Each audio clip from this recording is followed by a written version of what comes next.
So ayun, for today's video magluluto tayo ng pares na walang kapares. So pinakita ko lang sa inyo yung aking mga ingredients. So magdi-decide kasi ako, magtatayo ako ng sarili kong business. Tinatamad na ako magtrabaho. So gusto ko, ako muna ang boss. Yo, this is me, Yo Vlog. So ayan na, at nakaporma na nga po ako na parang chef. So hindi nyo mapapansin, chef pala. So ayan, simulan ko na maghiwa ng bawang. Dinamihan ko yung bawang dyan kasi magluluto din ako ng chili garlic para mamaya masarap at maanghang ang kakainin kong mami na pares. Sinuhiwa ko na rin ng sibuyas at maglalagay ako ng konti. At pinainit ko na nga po ang kawali na may mantika para dyan ilalagay yung sili. So nagiwa ko ng sili at di ko na pinakita. No? Kasi ang hirap ng ganito, wala kang videographer. Hayaan mo na. Ayan na. At maya maya uminit na siya, sinalang ko na ang sili. So yun, sinalang ko na nga po yung sili para maluto na siya. Nilagay ko na yung bawang, sibuyas sa sili. Yun. So habang hinahalo ko yan, sinalang ko na yung pinapakulo kong baka dun sa labas sa may aking ulingan. Ayan, makikita nyo yan. Ayan na.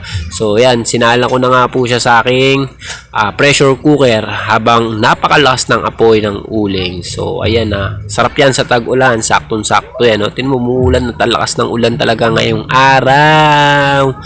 So ayan, pinakulo ko lang siya ng mabuti sa labas para lumambot at nang lumambot, at pinasok ko na nga siya mamaya dito sa aming kalan. Dito ko na siya pinagpatuloy na pinakuluan ng mga ilang oras, ilang minuto, at yon mamaya maya binuksan ko na po siya. Yummy talaga. So sarap.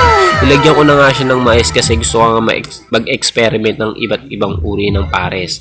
So ayan na, pwede na siyang kainin. Yun. O diba? Ang sarap. So, paghahain ko muna ang aking pinakamamahal na asawa. Siyempre, siya yung gusto kong unang makatikim ng niluto ko. Gusto ko marinig sa kanya kung may kulang ba or ano ba yung kulang pa. Siyempre, diba? Asawa muna. At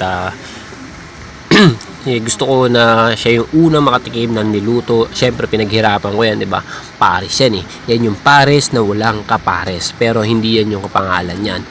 Peligroso pares yan, boy. So ayan, samahan nyo kami kumain nito. At lumabas na nga ako, may kalbo dong bata na naliligo sa ulan. So ayan na nga po, pinakain ko na nga po siya. At maya maya sumandok na rin ako. Ayan, yung akin, nilagyan ko ng chili, no? Yung niluto kong chili para talaga masarap. Yo, yummy. Alam ko na natatakam ka.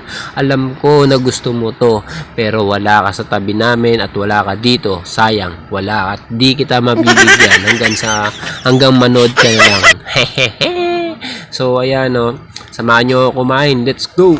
So ayan, napakasarap talaga. Ayan na, pangisingin siya.